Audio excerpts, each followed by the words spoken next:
क्या कोई इंसान किसी के अटूट विश्वास के साथ इतना बड़ा और खौफनाक छल कर सकता है? एक तरफ 7 फेरों की कस्में खाई जा रही हों, मेहमानों के स्वागत की भव्य तैयारियां चल रही हों, घर में मंगल गीत गाए जा रहे हों, और दूसरी तरफ एक ऐसा गहरा जाल बुना जा रहा हो जिसका अंजाम रूह कंपा देने वाला हो। सोचिए, जिस घर में शहनाइयां बजने वाली हों, जहां 17 करोड़ रुपए का एक बेहद शाही आयोजन होने वाला हो, वहां अचानक एक ऐसी मनहूस खबर आती है जो सब कुछ हमेशा के लिए खत्म कर देती है। इसी तरह की और रहस्यमयी जानकारी प्राप्त करने के लिए हमारे चैनल ट्रू हिस्ट्री को आज ही सब्सक्राइब करें और बेल आइकॉन को प्रेस करें। आज हम महाराष्ट्र के पुणे शहर में घटी एक ऐसी अनहोनी की गहराई में जाएंगे जिसे शुरुआत में सिर्फ एक बुरा हादसा मान लिया गया था, लेकिन जब पुलिस ने जांच की एक छोटी सी कड़ी को पकड़ा तो उसमें से फरेब, लालच और धोखे की एक ऐसी कहानी बाहर आई जो किसी के भी रोंगटे खड़े कर देगी। चलिए इस पूरे घटनाक्रम को बिल्कुल शुरुआत से और बेहद बारीकी से समझते हैं। महाराष्ट्र का पुणे शहर, जो अपनी आईटी इंडस्ट्री, शानदार मौसम, अपनी सांस्कृतिक विरासत और ऐतिहासिक किलों के लिए पूरे देश में जाना जाता है, इसी खूबसूरत शहर की तेज रफ्तार जिंदगी के बीच केतन अग्रवाल का एक बहुत ही खुशहाल परिवार रहता था। केतन कोई आम युवा नहीं था, वह एक बेहद कामयाब, समझदार, दूरदर्शी और अपने परिवार का सबसे चहेता कारोबारी था। उसने दिन रात की मेहनत और अपनी लगन से व्यापार की दुनिया में एक बहुत ही सम्मानजनक मुकाम हासिल किया था। केतन का स्वभाव बहुत ही शांत और मिलनसार था। वह उन लोगों में से था जो अपने परिवार की हर छोटी बड़ी खुशी का ख्याल रखते थे। जैसे जैसे केतन सफलता की सीढ़ियां चढ़ रहा था, हर भारतीय माता पिता की तरह उसके माता पिता ने भी अपने होनहार बेटे के लिए एक सुयोग्य जीवन संगिनी की तलाश शुरू कर दी। परिवार चाहता था कि घर में एक ऐसी बहू आए जो उनके घर की रौनक बढ़ा दे और केतन के कदम से कदम मिलाकर चले। यह तलाश कई परिवारों से मिलने के बाद सिया घोयल नाम की लड़की पर आकर पूरी हुई। सिया पहली नजर में एक बहुत ही संस्कारी, पढ़ी लिखी और खुश मिजाज लड़की लग रही थी। दोनों परिवारों की मुलाकातें हुईं, बातचीत आगे बढ़ी और आखिरकार सिया और केतन की सगाई बहुत ही धूमधाम से तय कर दी गई। सगाई के उस दिन दोनों परिवारों में जो खुशी की लहर थी उसे शब्दों में बयान नहीं किया जा सकता। केतन के माता पिता की आंखों में अपने बेटे को दूल्हा बनते देखने के सपने सजने लगे थे। भारत में शादियां सिर्फ 2 लोगों का नहीं, बल्कि 2 बड़े परिवारों, उनकी भावनाओं और उनके मान सम्मान का मिलन होती है। अग्रवाल परिवार के लिए यह उनके जीवन का सबसे बड़ा उत्सव था। केतन और सिया की इस शादी को एक रॉयल वेडिंग या बिग फैट इंडियन वेडिंग का रूप दिया जा रहा था। शादी का पूरा बजट कोई मामूली रकम नहीं, बल्कि लगभग 17 करोड़ रुपए तय किया गया था। इस भव्य आयोजन के लिए पुणे के सबसे आलीशान और महंगे 5 स्टार होटल्स में से एक को चुना गया। दूर दराज से, विदेशों से और देश के अलग अलग कोनों से आने वाले खास मेहमानों की सुख सुविधा का ध्यान रखते हुए उस लग्जरी होटल के 70 भव्य कमरे कई महीनों पहले ही एडवांस में बुक कर लिए गए थे। तैयारियां किस स्तर की थीं, इसका अंदाजा आप इसी बात से लगा सकते हैं कि डिजाइनर कपड़ों की खास शॉपिंग से लेकर वेन्यू की रॉयल डेकोरेशन और देश विदेश के बेहतरीन शेफ्स द्वारा तैयार किए जाने वाले केटरिंग के मेन्यू तक हर एक चीज को बिल्कुल परफेक्ट बनाने की कोशिश की जा रही थी। केतन खुद हर चीज की निगरानी कर रहा था। वह अपने आने वाले कल को लेकर बहुत ज्यादा उत्साहित था। उसे लग रहा था कि सिया के रूप में उसे वह सच्चा हमसफर मिल गया है जो जिंदगी के हर सुख दुख में उसका साथ निभाएगा। वह सिया की हर छोटी बड़ी पसंद नापसंद का ख्याल रख रहा था।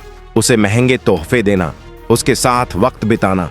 केतन अपनी तरफ से इस रिश्ते को 100% दे रहा था, लेकिन केतन का यह अटूट और अंधा विश्वास ही उसकी सबसे बड़ी कमजोरी बनने वाला था। उसे इस बात का जरा सा भी इल्म नहीं था कि जिस इंसान को वह अपना सब कुछ मान चुका है, जिसके लिए वह 17 करोड़ की दुनिया सजा रहा है, उस इंसान के मन के किसी अंधेरे कोने में कुछ और ही खौफनाक खिचड़ी पक रही है। मनोविज्ञान में कहा जाता है कि किसी भी इंसान के चेहरे की मासूमियत को देखकर उसके मन के अंदर चल रहे डरावने तूफान का अंदाजा लगाना लगभग नामुमकिन होता है। सिया घोयल बाहर से देखने में एक बहुत ही सामान्य, प्यारी और खुश मिजाज लड़की लग रही थी, जो दुनिया की नजरों में अपनी आने वाली शादी की भारी भरकम तैयारियों में व्यस्त थी। लेकिन उसकी इस मीठी मुस्कान और महंगे डिजाइनर कपड़ों के पीछे एक ऐसी कहानी छिपी थी जिससे केतन और उसका पूरा अग्रवाल परिवार पूरी तरह अनजान था। सच्चाई यह थी कि सिया की जिंदगी में पहले से ही कोई और शख्स मौजूद था। उसका नाम था चेतन चौधरी।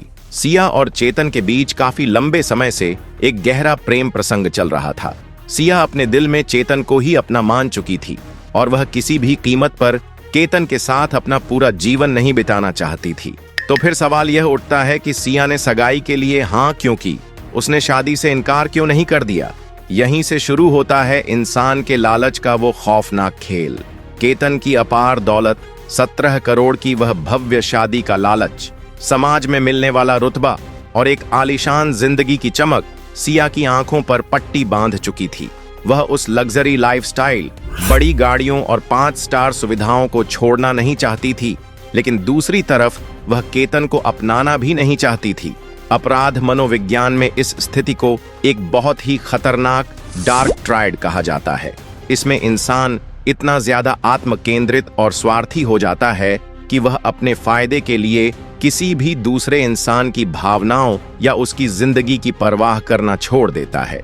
सिया ने घर वालों को सच्चाई बताकर शादी तोड़ने का सीधा और ईमानदार रास्ता नहीं चुना, क्योंकि ऐसा करने से उसे वह अथाह दौलत और शान शौकत कभी नहीं मिलती।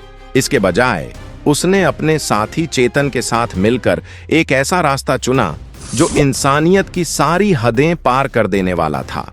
उन दोनों ने मिलकर तय किया कि शादी के मंडप तक पहुंचने से पहले ही एक ऐसा परफेक्ट एक्सीडेंट प्लान किया जाएगा जिससे केतन हमेशा के लिए उनके रास्ते से हट जाए और सिया पर कोई शक भी ना आए। इस बड़ी और सोची समझी साजिश का पहला अध्याय 14 जून को लिखा गया। केतन, जो अपनी मंगेतर सिया के प्यार में पूरी तरह डूबा हुआ था और उसके साथ ज्यादा से ज्यादा वक्त बिताने के लिए कुछ भी करने को तैयार था, उसे सिया ने एक ट्रैकिंग ट्रिप का प्रस्ताव दिया। यह एक ऐसा प्रस्ताव था जिस पर केतन खुशी खुशी राजी हो गया। जगह चुनी गई, पुणे के पास स्थित ऐतिहासिक लोहागढ़ किला। लोहागढ़ किला अपनी ऐतिहासिक अहमियत, अपनी प्राचीन दीवारों और शानदार नज़ारों के साथ साथ अपने खतरनाक संकरे रास्तों और गहरी अंधी खाइयों के लिए भी जाना जाता है। बारिश के मौसम के आसपास यहाँ की चट्टानें काफी फिसलन भरी और जोखिम भरी हो जाती हैं। 14 जून की सुबह केतन और सिया अपनी कार से इस किले की तरफ निकले। सफर के दौरान केतन बहुत खुश था। वह भविष्य की बातें कर रहा था, हनीमून डेस्टिनेशन की प्लानिंग कर रहा था और प्रकृति के नज़ारों का लुत्फ उठा रहा था। उसे क्या पता था कि उसके बगल में बैठी उसकी जीवन संगिनी उसकी जिंदगी का सफर खत्म करने की प्लानिंग कर रही है। किले की चढ़ाई शुरू हुई। दोनों काफी ऊपर तक पहुंच गए। चढ़ाई के दौरान सिया बहुत ही चालाकी से उसे जानबूझकर मुख्य रास्ते से हटाकर एक बेहद खतरनाक और गहरी चट्टान के किनारे ले गई। वहां से नीचे देखने पर सिर्फ एक अंतहीन खाई नजर आ रही थी। जब केतन का ध्यान सामने के खूबसूरत नजारों पर था और वह प्रकृति की सुंदरता में खोया हुआ था, तब सिया ने उसे पीछे से अचानक एक जोरदार धक्का देने की कोशिश की। यह इतना अप्रत्याशित था कि केतन अपना संतुलन खो बैठा, लेकिन किस्मत शायद उस दिन केतन के साथ थी। संतुलन बिगड़ते ही खाई की तरफ गिरते हुए केतन ने गजब की फुर्ती दिखाई और खाई के ठीक किनारे उगी एक पुरानी और मजबूत झाड़ी को अपने दोनों हाथों से कसकर पकड़ लिया। वह हवा में झूल रहा था। उसके पैरों के नीचे सैकड़ों फीट गहरी खाई थी, लेकिन उसने हार नहीं मानी और अपनी पूरी ताकत लगाकर खुद को ऊपर खींच लिया। घबराया हुआ, पसीने से लथपथ और कांपता हुआ केतन जब ऊपर आया तो उसकी सांसें अटकी हुई थीं। उसने सिया की तरफ बेहद हैरानी और सवालिया नजरों से देखा। उसके मन में हजारों सवाल थे कि आखिर सिया ने उसे धक्का क्यों दिया। लेकिन सिया कोई साधारण लड़की नहीं, बल्कि एक बहुत ही शातिर अदाकारा थी। उसने पलक झपकते ही अपने चेहरे के भाव बदले, अपनी आंखों में नकली डर पैदा किया और एक ऐसी मनगढ़ंत कहानी गढ़ी जिस पर केतन ने बिना कुछ सोचे यकीन कर लिया। सिया ने तुरंत केतन को गले लगा लिया और घबराते हुए कहा, हे भगवान, तुम ठीक तो हो? तुम्हारे पैरों के पास पीछे से एक बहुत ही जहरीला सांप आ गया था। मैं तो बस तुम्हें उस सांप से दूर करने के लिए झटके से पीछे खींच रही थी, लेकिन तुम्हारा पैर फिसल गया। केतन के दिल में सिया के लिए इतना सच्चा प्यार और अटूट सम्मान था कि उसने इस मनगढ़ंत कहानी पर पूरी तरह से भरोसा कर लिया। एक सच्चा इंसान कभी यह सोच ही नहीं सकता कि जिसे वह प्यार करता है वह उसके साथ ऐसा धोखा कर सकती है। केतन को लगा कि उसकी होने वाली पत्नी ने तो असल में अपनी जान पर खेलकर उसे एक बड़े खतरे से बचाया है। यह सोचकर उसका प्यार सिया के लिए और भी गहरा हो गया। वह इस बात को पूरी तरह नजरअंदाज कर गया कि वह उस दिन एक गहरी साजिश का शिकार होते होते बचा था। 14 जून की उस बड़ी नाकामी के बाद सिया और चेतन शांत नहीं बैठे। उनकी साजिश फेल हो चुकी थी, लेकिन उनके इरादे अभी भी वही थे। उन्होंने अपनी प्लानिंग को और भी पुख्ता तरीके से अंजाम देने की ठान ली। उन्होंने समझ लिया था कि सिया अकेली यह काम नहीं कर पाएगी, इसलिए इस बार चेतन को भी ग्राउंड जीरो पर आना होगा। 4 दिन बाद 18 जून को सिया ने एक बार फिर अपना जाल बिछाया। उसने केतन को उसी लोहागढ़ किले पर जाने के लिए दोबारा मना लिया। जो इंसान आपसे प्यार करता है वह अक्सर आपके हर फैसले पर मुस्कुराकर हामी भर देता है। केतन ने भी यही किया। उसे लगा कि पिछली बार की अधूरी ट्रिप को पूरा करने का यह एक अच्छा मौका है। 18 जून की दोपहर को दोनों एक बार फिर लोहागढ़ किले की उसी ट्रैकिंग पर निकले। मौसम काफी गर्म था। किले की ऊंची दीवारों और गहरी खाइयों के बीच अजीब सा सन्नाटा पसरा था। इस बार सिया कोई गलती नहीं करना चाहती थी और इस बार चेतन भी उनके पीछे पीछे उसी किले पर पहुंच चुका था। शाम ढलने के करीब थी। सूरज की किरणें मध्यम पड़ रही थीं। पुलिस के शुरुआती रिकॉर्ड्स के अनुसार एक बार फिर केतन एक गहरी चट्टान के बहुत करीब खड़ा था और तभी कुछ ऐसा हुआ जिसने केतन के सारे सुनहरे सपनों, उसके परिवार की आने वाली सारी खुशियों और उस 17 करोड़ की भव्य तैयारियों को हमेशा के लिए एक गहरे और खामोश अंधेरे में धकेल दिया। केतन अचानक अपना संतुलन खो बैठा और लगभग 400 फीट नीचे उस खौफनाक और अंधी खाई में जा गिरा। इतनी ऊंचाई से पत्थरों से टकराते हुए नीचे गिरने के बाद किसी भी इंसान के बचने की कोई भी गुंजाइश नहीं होती। केतन का जिंदगी का सफर वहीं उस ठंडी और वीरान खाई में हमेशा के लिए थम गया। उसके सपने, उसकी उम्मीदें और उसका प्यार, सब कुछ उसी पल खत्म हो गया। इस दर्दनाक अनहोनी के तुरंत बाद लोहागढ़ किले के आसपास हड़कंप मच गया। सिया ने तुरंत रोने चीखने का नाटक शुरू कर दिया। उसकी आवाज सुनकर आसपास के कुछ ट्रैकर और स्थानीय लोग वहां इकट्ठा हो गए। पुलिस और रेस्क्यू टीम को तुरंत इमरजेंसी सूचना दी गई। मौके पर जब प्रशासन की टीम पहुंची तो सिया वहां जमीन पर बैठी जोर जोर से रो रही थी। उसका विलाप और उसकी एक्टिंग ऐसी थी कि किसी को भी उस पर दया आ जाए। कोई सोच भी नहीं सकता था कि ये आंसू दुख के नहीं बल्कि एक शातिर दिमाग की साजिश का हिस्सा हैं। जब पुलिस ने उससे शुरुआती पूछताछ की तो उसने बहुत ही दुखी और कांपते हुए स्वर में बताया कि वे दोनों आराम से ट्रैक कर रहे थे। तभी अचानक केतन का पैर एक फिसलन भरे पत्थर पर पड़ा। वह खुद को बिल्कुल संभाल नहीं पाया और सीधे खाई में गिर गया। मैंने उसे बचाने की बहुत कोशिश की, लेकिन मैं कुछ नहीं कर पाई। शुरुआती दौर में पुलिस को भी यही लगा कि यह ट्रैकिंग के दौरान होने वाला एक आम लेकिन बेहद दुखद हादसा है। पहाड़ों और ऐतिहासिक किलों पर अक्सर ऐसे हादसे होते रहते हैं जब लोग सेल्फी लेने या लापरवाही के कारण अपना संतुलन खो बैठते हैं। पुलिस ने इसे एक एक्सीडेंटल डेथ, दुर्घटना मानकर अपनी कागजी कार्यवाही शुरू कर दी और रेस्क्यू ऑपरेशन चलाकर केतन को खाई से बाहर निकाला गया। केतन के परिवार तक जब यह मनहूस खबर पहुंची तो उनके पैरों तले से जमीन खिसक गई। जिस घर में मंगल गीत गाए जाने वाले थे, जहां 17 करोड़ की शादी के कार्ड बंट चुके थे, वहां अब एक ऐसा डरावना सन्नाटा और मातम पसर गया था जिसे दुनिया का कोई भी शब्द बयान नहीं कर सकता। लेकिन क्राइम इन्वेस्टिगेशन का एक बहुत ही सुनहरा और अटल नियम है। कातिल चाहे कितनी भी सफाई से कोई योजना क्यों न बनाए, कोई न कोई सुराग हमेशा पीछे छूट ही जाता है। केतन के परिवार को अंदर ही अंदर कुछ बातें बहुत अजीब लग रही थीं। केतन कोई नौसिखिया नहीं था, वह एक बेहद फिट, सावधान रहने वाला और जिम्मेदार युवा था। उसका इस तरह अचानक पैर फिसल जाना परिवार के गले नहीं उतर रहा था। परिवार के मन में उठ रहे इन सवालों ने पुलिस को भी सोचने पर मजबूर कर दिया। पुणे पुलिस की इन्वेस्टिगेशन टीम ने इस मामले की रूटीन जांच को बंद करने के बजाय उसे थोड़ा और गहराई से करने का फैसला किया। पुलिस की एक विशेष टीम लोहागढ़ किले के एंट्री गेट और टिकट काउंटर के पास लगे सभी सीसीटीवी कैमरों की डिजिटल वीडियो रिकॉर्डिंग को खंगालने के लिए कंट्रोल रूम में बैठ गई। घंटों की लंबी और थका देने वाली फुटेज देखने के बाद पुलिस के एक अनुभवी अधिकारी की नजर एक खास फ्रेम पर जाकर टिक गई। फुटेज में साफ दिखाई दे रहा था कि केतन और सिया एक साथ किले की तरफ बढ़ रहे हैं और आपस में बात कर रहे हैं, लेकिन असली रहस्य उनके पीछे चल रहा था। उन दोनों से कुछ ही मीटर की दूरी पर एक अनजान युवक लगातार उनके पीछे पीछे चल रहा था। अब आप सोचेंगे कि किसी किले पर किसी के पीछे चलना तो आम बात है, फिर वह अनजान युवक पुलिस की रडार पर क्यों आया? इसके पीछे एक बहुत ही तार्किक और मनोवैज्ञानिक कारण था जिसने पुलिस के कान खड़े कर दिए। पुलिस अधिकारियों ने उस दिन के मौसम विभाग के डेटा से मिलान किया। 18 जून को लोहागढ़ और उसके आसपास के इलाके का तापमान लगभग 33 डिग्री सेल्सियस था।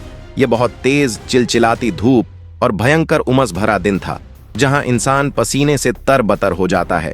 इतनी भयंकर गर्मी में जब आम टूरिस्ट हल्के सूती कपड़े या टी शर्ट पहनना पसंद करते हैं, उस फुटेज में दिख रहे अनजान युवक ने शॉर्ट्स के साथ शरीर के ऊपरी हिस्से पर एक बहुत ही मोटी और भारी हुडी पहन रखी थी। सिर्फ इतना ही नहीं, उसने उस हुडी का आगे का हिस्सा अपने सिर पर खींचकर इस तरह नीचे कर रखा था कि किसी भी एंगल से या किसी भी कैमरे की नजर में उसका चेहरा ना आ सके। चेहरे को और ज्यादा छिपाने के लिए उसने हुडी के ऊपर एक बड़ा सा हेडसेट भी लगा रखा था। जांचकर्ताओं के लिए यह पहनावा किसी खतरे के बड़े अलार्म से कम नहीं था। 33 डिग्री की गर्मी में कोई भी सामान्य इंसान खुद को इस तरह कवर करके ट्रैकिंग क्यों करेगा? उसकी बॉडी लैंग्वेज बहुत सतर्क थी, उसके चलने का तरीका चोरों जैसा था और उसकी नजरें पूरी तरह से सिर्फ और सिर्फ केतन और सिया पर टिकी हुई थीं। यह पूरी तरह से साफ था कि वह कोई आम टूरिस्ट नहीं था, बल्कि एक ऐसा शख्स था जो अपनी पहचान छिपाने की पूरी कोशिश कर रहा था और किसी ताक में था। सीसीटीवी फुटेज का रहस्य सिर्फ हुड्डी तक ही सीमित नहीं था। पुलिस ने जैसे जैसे वीडियो को आगे बढ़ाया और उसे स्लो मोशन में देखा, उन्हें एक ऐसा दृश्य दिखा जिसने इस पूरी एक्सीडेंट की थ्योरी को जड़ से पलटकर रख दिया और इसे एक सुपर प्लान्ड साजिश में बदल दिया। फुटेज के एक हिस्से में बहुत ही स्पष्ट रूप से दिख रहा था कि सिया आगे चलते चलते अचानक रुकती है और पीछे मुड़कर देखती है। ठीक उसी सेकंड वह हुडी पहना हुआ युवक भी अपनी जगह पर ठिठक जाता है और तुरंत नीचे की तरफ बैठ जाता है ताकि केतन उसे किसी भी हाल में देख न सके। पुलिस के अनुभवी जांच अधिकारियों के लिए यह आई कांटेक्ट कोई मामूली इत्तेफाक नहीं था। यह एक स्पष्ट और खामोश इशारा था। यह इस बात का सबसे बड़ा तकनीकी और विजुअल सबूत था कि सिया और वह हुडी वाला युवक एक दूसरे को बहुत अच्छी तरह से जानते थे। सिया अपनी आंखों से उसे गाइड कर रही थी और वह युवक सिया के इशारों पर काम कर रहा था। अब पुलिस को 100% यकीन हो चला था कि जो कुछ भी हुआ वह कोई प्राकृतिक हादसा नहीं था, बल्कि कई दिनों से रची जा रही एक बहुत बड़ी और खौफनाक साजिश थी। केतन का जाना कोई दुर्घटना नहीं थी। सीसीटीवी से मिले इस सबसे अहम सुराग के बाद पुलिस की तफ्तीश ने एक नया गियर पकड़ लिया। लोकल क्राइम ब्रांच और लोनावला ग्रामीण पुलिस की मदद से उस हुडी वाले युवक को ट्रैक करना शुरू किया गया। इसके लिए आधुनिक साइबर सेल को काम पर लगाया गया। सबसे पहले पुलिस ने सिया घोयल का मोबाइल फोन जब्त किया। सिया ने शुरुआत में आनाकानी की, लेकिन पुलिस की सख्ती के आगे उसे फोन देना पड़ा। फोन की कॉल डिटेल रिकॉर्ड और टॉवर डंप लोकेशन निकाली गई। जब उस डिजिटल डेटा का बारीकी से विश्लेषण किया गया तो पुलिस के सामने एक और चौंकाने वाली सच्चाई आई। सिया के फोन से पिछले कई महीनों में सबसे ज्यादा बात, लंबी लंबी कॉल्स और सैकड़ों मैसेज एक खास नंबर पर किए गए थे। जब पुलिस ने उस नंबर की लोकेशन और पहचान निकाली तो वह नंबर किसी और का नहीं बल्कि चेतन चौधरी का निकला। ये वही युवक था जो हुडी पहनकर लोहागढ़ किले में उनके पीछे परछाई की तरह चल रहा था। कॉल रिकॉर्ड्स ने यह साबित कर दिया कि सिया और चेतन के बीच सिर्फ जान पहचान नहीं बल्कि बहुत ही गहरे संबंध थे। घटना वाले दिन 18 जून भी उन दोनों के बीच कई बार डिजिटल कम्युनिकेशन हुआ था। यहाँ तक कि जिस वक्त केतन गहरी खाई में गिरा उससे कुछ समय पहले भी उन दोनों के बीच बात हुई थी। यह सब एक वेल प्लान्ड तरीके से किया जा रहा था। डिजिटल और विजुअल सबूत हाथ में आते ही पुणे पुलिस ने बिना कोई वक्त गंवाए चेतन चौधरी को उसके ठिकाने से हिरासत में ले लिया। जब उसे पुलिस स्टेशन लाकर इंटेरोगेशन रूम में बैठाया गया और उसके सामने सीसीटीवी फुटेज और कॉल रिकॉर्ड्स की फाइलें फेंकी गईं, तो उसके चेहरे का रंग उड़ गया। उसके पास भागने या झूठ बोलने का कोई रास्ता नहीं बचा था। कड़ी पूछताछ और पुलिस के मनोवैज्ञानिक दबाव के दौरान चेतन पूरी तरह से टूट गया और उसने रोते हुए जो सच्चाई उगली उसने पुलिस वालों को भी सन्न कर दिया। चेतन ने अपना जुर्म कबूल करते हुए मान लिया कि 18 जून को केतन का पैर नहीं फिसला था। उसने बताया कि यह सब सिया का प्लान था। जब सिया केतन को मीठी बातों में उलझाकर चट्टान के किनारे ले गई, तब सिया ने ही उसे इशारा किया था। चेतन वहां पीछे से दबे पांव पहुंचा और उसी ने केतन को पीछे से एक जोरदार धक्का देकर उस 400 फीट गहरी खाई में गिरा दिया था। चेतन के इस दिल दहला देने वाले कबूलनामे के तुरंत बाद पुलिस ने उस असली मास्टरमाइंड यानी सिया घोयल को भी गिरफ्तार कर लिया, जो इस पूरे खेल को अपने इशारों पर नचा रही थी। पूछताछ में यह भी साफ हुआ कि सिया ने ही 14 जून को केतन को धक्का देने की वह पहली और नाकाम कोशिश की थी और बाद में सांप की वह झूठी कहानी गढ़कर केतन को बेवकूफ बनाया था। सिया की गिरफ्तारी ने अग्रवाल परिवार को दूसरा सबसे बड़ा और असहनीय झटका दिया, जो पहले ही अपने जवान बेटे को खोने के गहरे सदमे में डूबा हुआ था। जब परिवार को यह पता चला कि जिसे वे अपने घर की लक्ष्मी बनाने वाले थे, जिसे उन्होंने अपनी बहू मान लिया था, उसी ने उनके बेटे की दुनिया हमेशा के लिए उजाड़ दी है, तो उनका विश्वास, इंसानियत और हर रिश्ते से उठ गया।